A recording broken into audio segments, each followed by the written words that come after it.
Hey, welcome back to Russ Sorter Garage, and it's another smoker today. Yes, it is. I'm already on my second set of clothes. I'm already going to be on number 3 soon, I think. It is vicious out, but doesn't matter. Got to get work done. So let's get some Jaguar independent front suspension work done. Let's get upper shock mounts done and talk about some other little details on this front suspension. All right, so I was going to get right into making the upper Jaguar mounts, but I think I'd like to go over a teardown of this thing because there's a lot of little details on this that we're going to go over for disassembly, reassembly, and it has to come apart anyway for paint.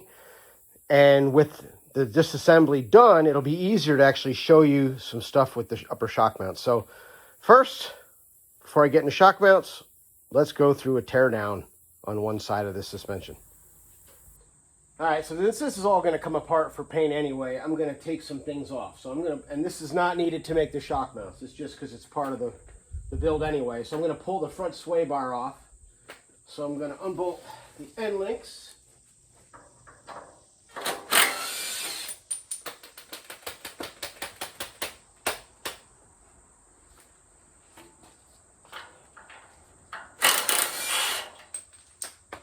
And unbolt the mounts. Remember, I put plates in the frame with threaded nuts.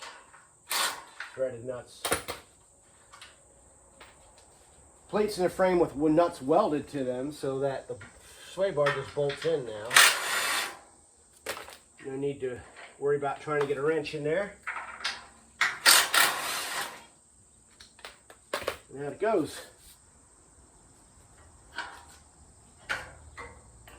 All right, let me bag up that hardware for later. We'll go to the next part.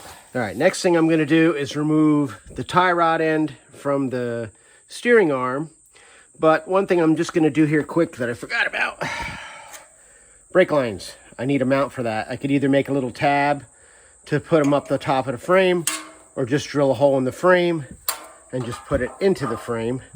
And I think I'll do it that way. Easier to get it like that. So on the Jag, there's a lot of, even though it's an English car, you're going to find standard things and metric things. It's kind of a mix. These are 10 millimeter nuts. They have a 13 millimeter hex to get them off. The nuts on the hose are 15 millimeter. And this is the sheet metal from the original car because it used to bolt into the inner fender well. So let me get that all removed and then we'll drill a hole. All right, parts are removed. Before I drill this hole though, I will remove the tie rod end just so I can show you a detail because I keep forgetting. I've done this before, so let me try to show you every little thing for those who have never done it. So let me go get a wrench. Get this out of the way. I'll get that cap nut off of the tie rod end there and then we'll get that apart. And I want to try to save that boot if I can. This tie rod end feels tight, so there's nothing wrong with it, so I'd rather not tear up that boot. So I'll see if my tie rod spreader will get in there. All right, so here's the tie rod spreader tool. I'm going to put the nut back on loose.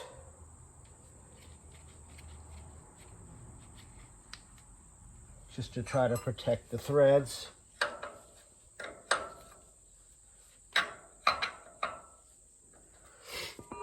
And then we'll put this on.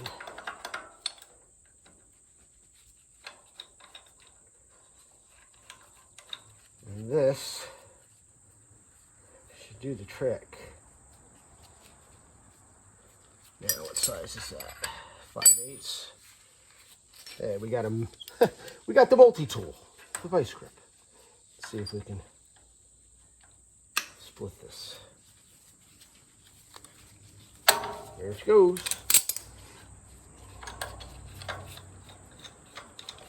Works really well to save the boot on the tie rod end. As long as the nut comes back off. All right. Hopefully the whole thing is spinning. All right, it's good. All right. That works great to save the boot on the tie rod end. Don't have to tear it, worry about it. Otherwise, if you don't care about the boot, just throw a pickle fork on there and knock it apart. All right, so time to put a hole in the frame for the hose. The only thing I wanted to mention about this is when you figure out where you're going to put it, make sure your steering can go full lock to lock and you're not going to crush everything and wreck anything.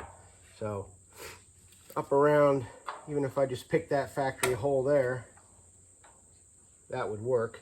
And it's not going to be able to steer that far because the steering rack only goes so far, but that right there will be just fine. That's actually a factory hole. The other side doesn't have it, but I'll just copy it. And yeah, that's where it'll go.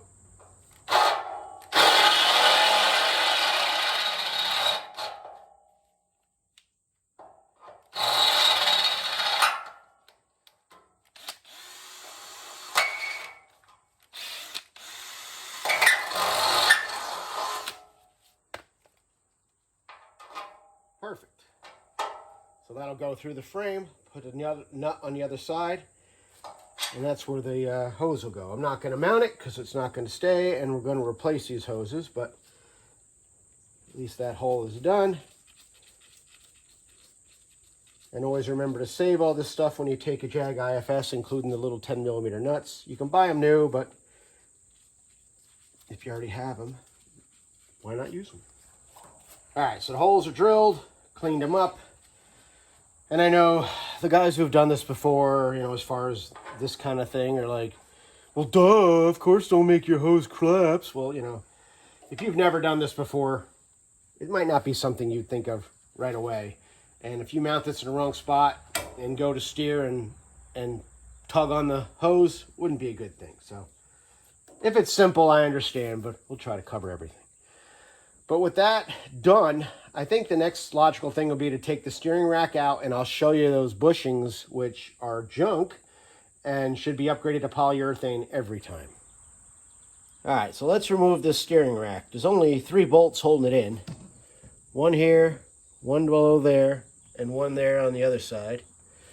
So 13mm wrench set up here. They are a nut and a bolt, so you'll need a nut, a driver on one side, a wrench on the other, and you can get in there and get it apart.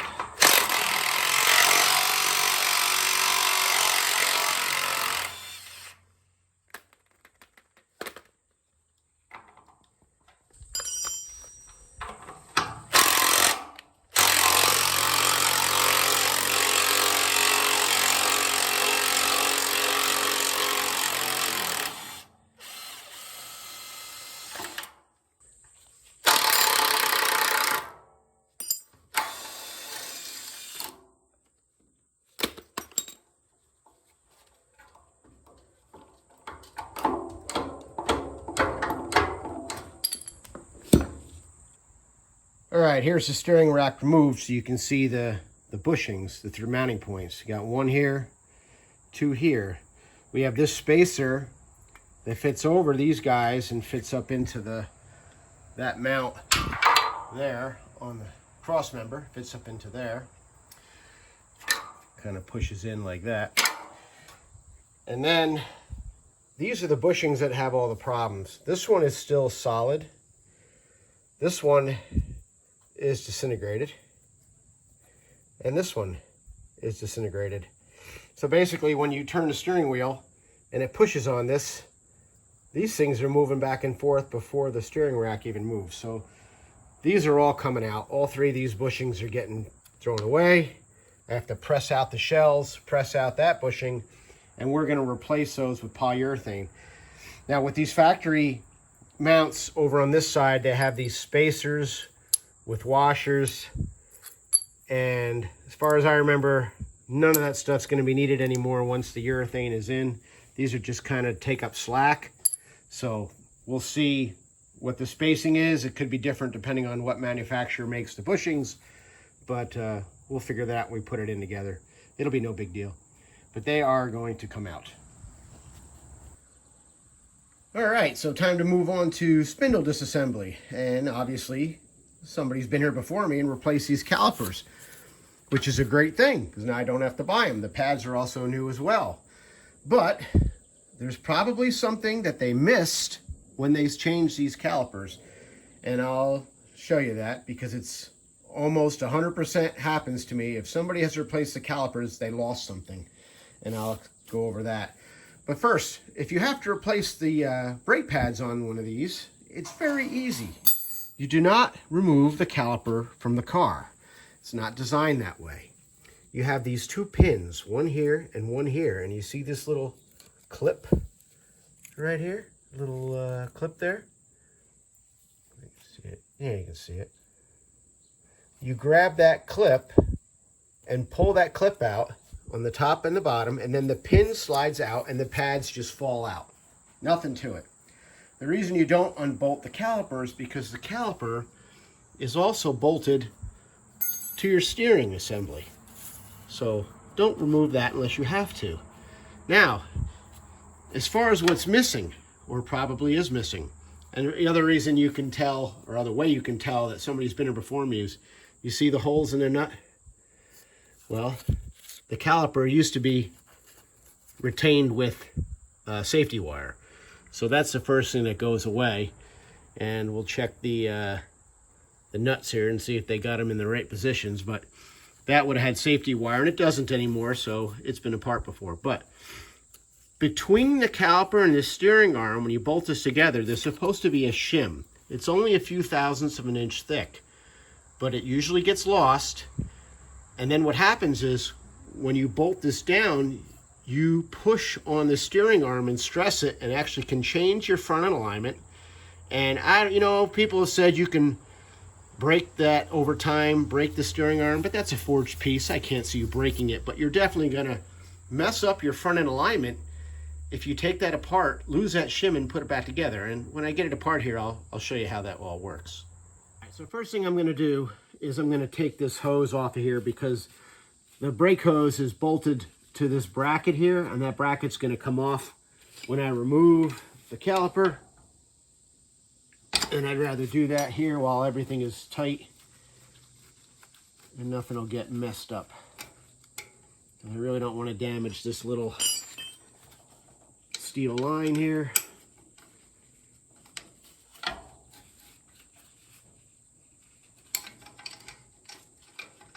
Get this off of here. All right, I got a socket. I'll put on the hose here.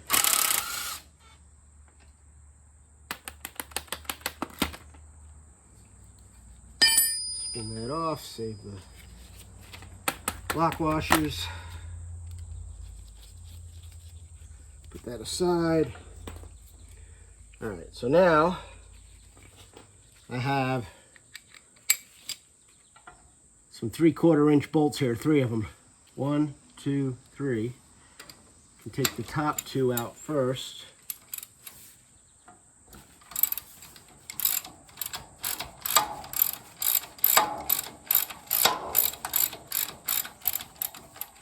Top one goes into the caliper, and this top one goes into the steering arm.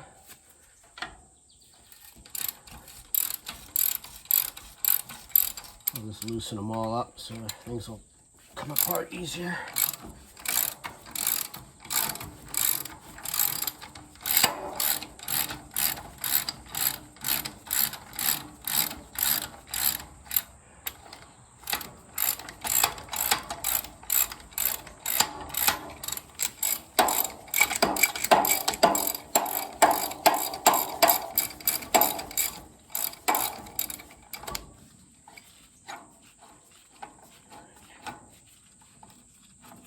Top caliper bolt.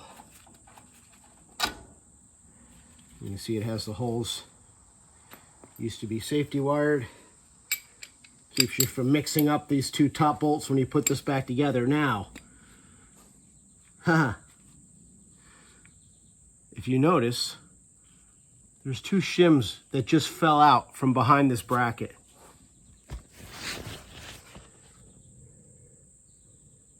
You see those there? Those little shims that fell out in here, they don't belong there. I'll show you where they're supposed to go. So, I got a pick here.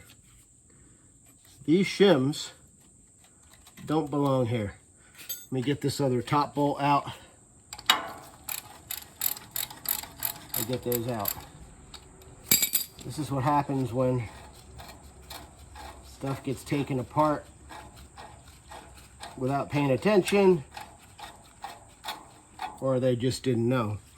So that top bolt, no safety wire in that one. That's that top one for the bracket. But so you could mix those up because they're about the same length.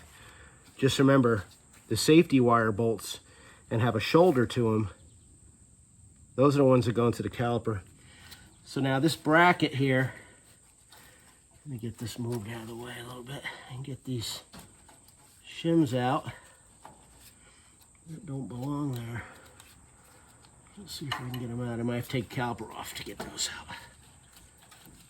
out. The bottom bolt you can't mix up because it's long. But this is kind of a puzzle. So you want to pay attention how it goes together. Now, there goes one, just fell on the floor. Okay. There's my caliper out of the way. Okay. 4 shims fell on the ground here.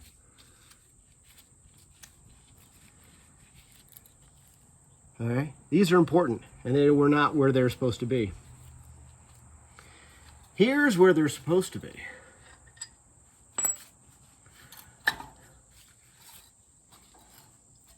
When you bolt this back together and put the bolt in the top and have the caliper on here, this bottom section here bolts to the caliper, but not directly against the caliper. There's actually a small gap, and that's where those shims go. Let me see if I can show you. And it won't be 4 shims. I don't know if 2 of these are from the other side. If we take the other side apart, which we're gonna, and see if nothing is there at all. And they just found these on the ground and didn't know what to do with them. But they go here, okay?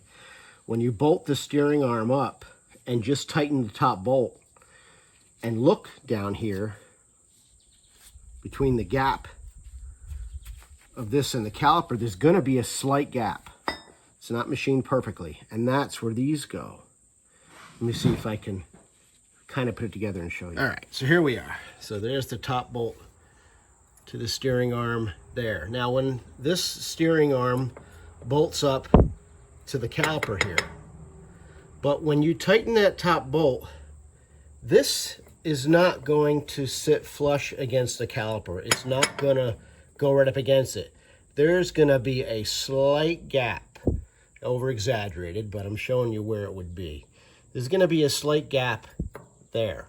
So when you bolt up the top bolt and make it tight, you need to know what that gap is, and that's where these guys come into play. They're only 4 thousandths thick, and they come in up to 12 thousandths. I think that's the only size Jag gives them, 4 and 12. So you need to make up that gap with the spacers. Now, if these were gone, which I assumed they were, what I bought was some shim stock. This is just brass, 1 inch wide. I can make shims out of this. This comes in, it's a pack that has 2 thousandths, 4 thousandths, 6, 8, 10, all the way up to 12 thousandths, I believe. So I could make my own shims, but it looks like that's gonna be enough to do both sides right there. So I don't think I can show you that gap like this. I tighten this up.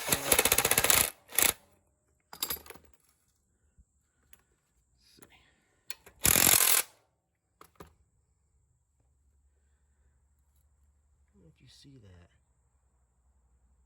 Where are we? Do you see that gap? Right in there? The spider, you see that gap there? That has to be filled with shims. That's with the top bolt tight, and that shows you just how much of a gap it is. So that's your steering arm. So now if you take your car apart and the shims fall out, and then you crank that down with no shims, you've just moved your tie rod end position and you're gonna throw your alignment off. And just to say, like, I can fit, there's gonna be multiple shims in there. Did you see that? That's gonna fit in there, and I'll have still room for another one. So all 4 of those might have been in just on this side. We're gonna find out when we take the other side apart, but that's important. And again, we'll go over it during assembly, but it's something I wanted to point out, because if somebody has taken your front end apart, you're probably missing those shims. And if you take it apart for the first time, you don't want to lose those shims. All right, so with all that done, next thing I'm gonna do is remove this dust shield. There's actually 2 clamps, one on either side of the spindle there, with 10mm nuts that hold this together. So I lied. They're not 10mm on this one. Are they? Nope, they're 11. All right, this one's at 11, but this goes to 11.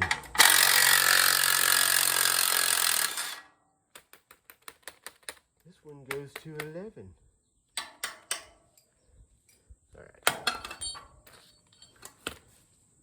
Dust shield and the bracket. And then there's this lower mount part of the dust shield, which the other nut's on the other side that you can't see, but I'm going to take it off. This is the other part, fits up underneath like that. And this is the other clamp that just holds it to the spindle. Getting down to it here. Next thing I got to do, these ball joints are shot. Well, they may not be shot, but the boots are shot. And it's not worth coming in here just to replace boots. The other thing is, we're going to talk about these lower ball joints, because there's a couple different styles. You'll be able to know right away whether you have originals or not. And we're going to go with an upgraded lower ball joint, and we're going to replace the upper ball joint as well. And we'll talk about some more stuff with that. There's all kind of details with these Jags. That's just good information.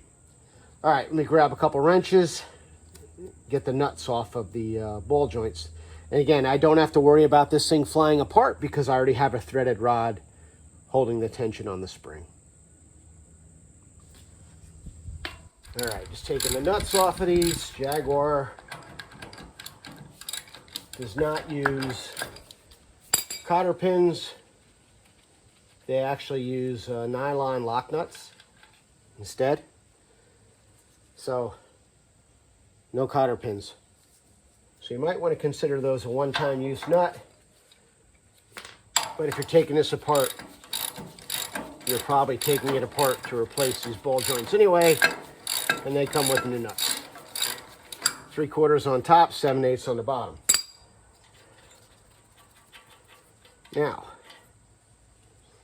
I have a flat washer here, and this bracket, this is actually the lower shock bracket.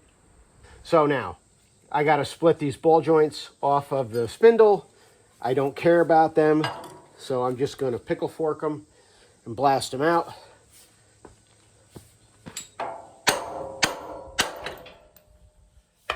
Like that.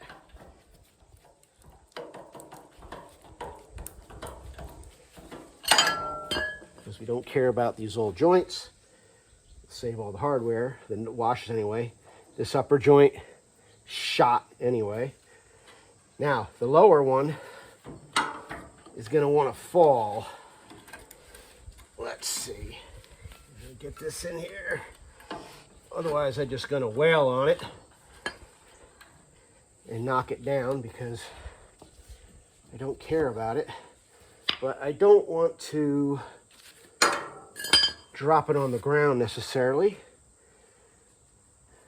Let's see. It's going to go down.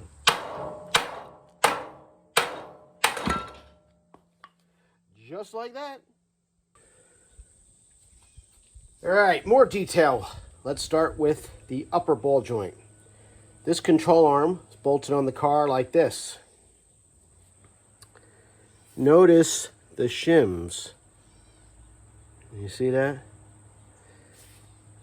There's shims between this arm and the ball joint.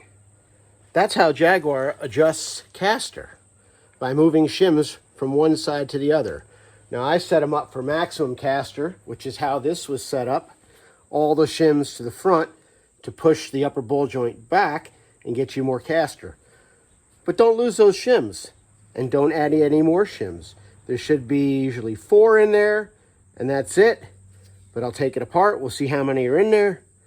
And that's the way it works. You don't add extra. You move them from one side to the other. Let's get the bolts out. I already took the nuts off. And the ball joint is just going to fall out of there. And here's our shims.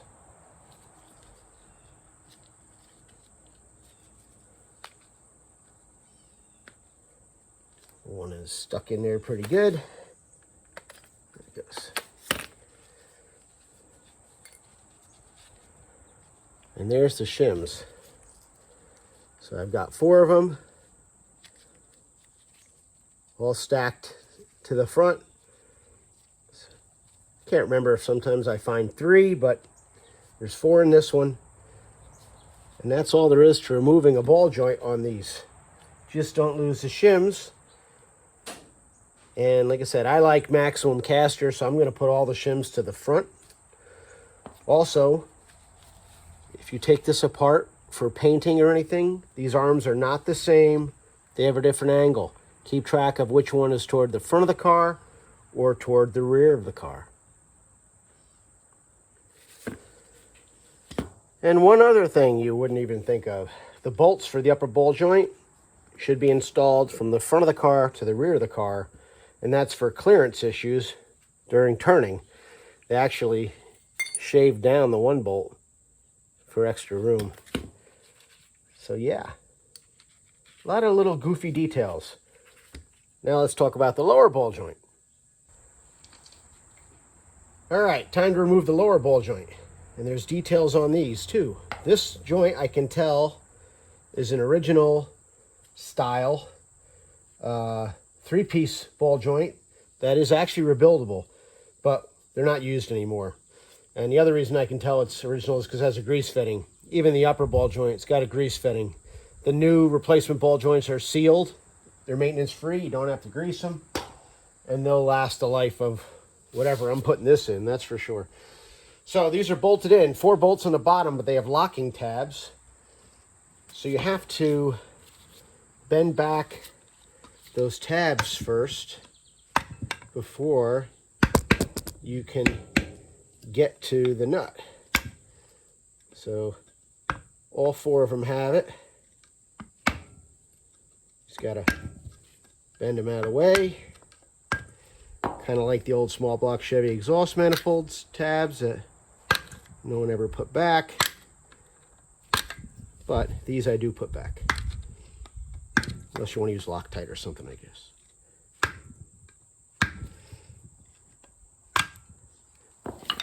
Or they break off like that one. So that's that. Then you got 4 nuts, 13 millimeter. All right, bolts are all cracked loose. Let me get them out. Here's our locking tabs.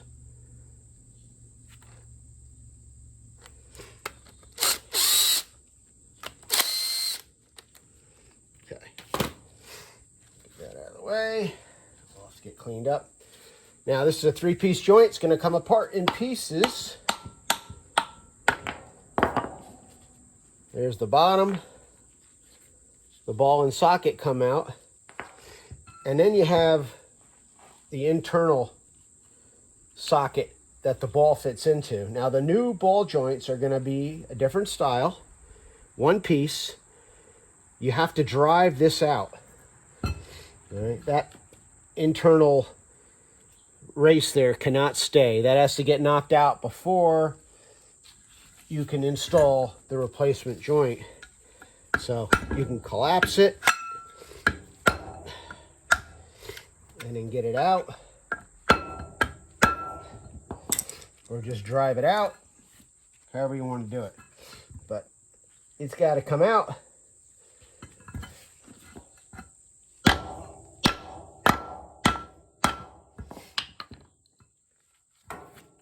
Shims, because you had to set the end play on the ball joint. Don't need to do that with the new ones. Let me get a block of wood under this and we'll drive that out of there.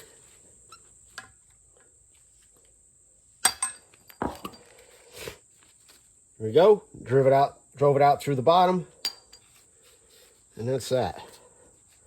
So that's the 3-piece ball joint. The bottom with the shims and the race, and it bolts all together, and it all goes in the garbage. All right, so I'll stop this one here.